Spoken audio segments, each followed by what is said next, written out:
আসসালামু আলাইকুম বন্ধুরা। আজ আমি আপনাদের ঘরে থাকা খুবই সাধারণ কিছু মশলা দিয়ে, এক কথায় আপনাদের হাতের কাছে থাকা মশলা দিয়েই বিরিয়ানি মশলা করে দেখাবো। স্বাদ কিন্তু হোটেল থেকে কোনো অংশেই কম হবে না।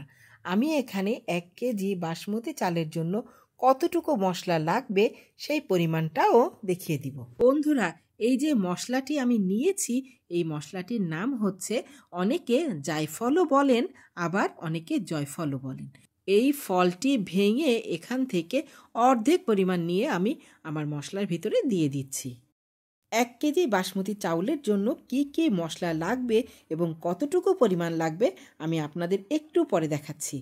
এখন সমস্ত মশলা একটি সসপ্যানে দিয়ে খুবই অল্প আছে, খুবই ধিম আছে ভেজে নিচ্ছি।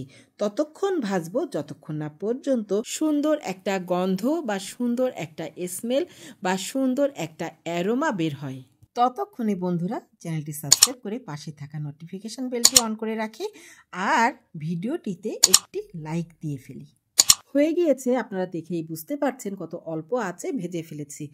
এবং এখন এই ভাজা মশলা আমি গ্রাইন্ডারে দিব গুঁড়া করার জন্য। বন্ধুরা, আপনারা খেয়াল রাখবেন ভাজার সময় যেন পুড়ে না যায়। পুড়লে এর গন্ধটা কিন্তু অন্যরকম হয়ে যাবে, তখন আর খেতে একদমই ভালো লাগবে না, মশলা হিসেবে তখন আর ব্যবহার করা যাবে না। এই যে খুব সুন্দরভাবে মিক্সারে মিক্সিং করে ফেলেছি। এখন এর ভিতরে আরও একটু কাজ আছে, সেটা আমি দেখাচ্ছি একটু পরে। এখন চলুন বন্ধুরা, আমরা দেখে নিই এই মশলায় আমি কি কি মশলা ব্যবহার করেছি আর কি পরিমাণে ব্যবহার করেছি সেটা আপনাদের দেখাবো।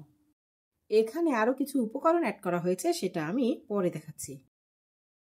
1 টেবিল চামচ জিরা, 1 টেবিল চামচ ধনে, 1 চা চামচ জয়িন, 1 চা চামচ শাহজিরা, 1 চা চামচ কালো গোলমরিচ, 6 থেকে 7টি এলাচ, হাফ চা চামচ সাদা গোলমরিচ, 2টি শাহ এলাচ, হাফ চা চামচ জয়ত্রী, 2 থেকে 3টি ফুল, লবঙ্গ 3 থেকে 4টি নিতে হবে, খুব বেশি নেওয়া যাবে না, 1 টুকরা দারুচিনি, জায়ফল একটি, এখান থেকে অর্ধেক ব্যবহার করব, 3 থেকে 4টি তেজপাতা, 2টা শুকনা মরিচ। এই সমস্ত মশলা একটি সসপ্যানে দিয়ে ভালো করে আস্তে ধিম আঁচে ভেজে নিব। ভাজা হয়ে গেলে গ্রাইন্ডারে খুব ভালোভাবে গুঁড়া করে নিব। এখন এই গুঁড়া করা মশলার ভিতরে একটি শুকনা মরিচ আমি টুকরা টুকরা করে দিয়ে দিচ্ছি, 2টি তেজপাতা টুকরা করে এর ভিতরে দিয়ে দিচ্ছি, আর এখন দিব 2 চা চামচ কাশ্মীরি মরিচের গুঁড়া, উঁচি 1 টেবিল চামচ লবণ, আরও প্রয়োজনে দিতে হবে। এখন এই সকল উপকরণ আমি খুব ভালোভাবে মিক্সড করে ফেলব। শুকনা মরিচের গুঁড়া হাফ চা চামচ। তৈরি করে ফেললাম 1 কেজি বাসমতি চাউলের বিরিয়ানি মশলা। দেখলেন তো বন্ধুরা, কত সহজে হাতের কাছে থাকা মশলা দিয়ে বিরিয়ানি মশলা তৈরি করে ফেললাম। এখন থেকে আমরা আর একদমই বাইরের বিরিয়ানি মশলা ব্যবহার করব না, বাসায় হাতে তৈরি বিরিয়ানি মশলা দিয়েই আমরা বিরিয়ানি তৈরি করব।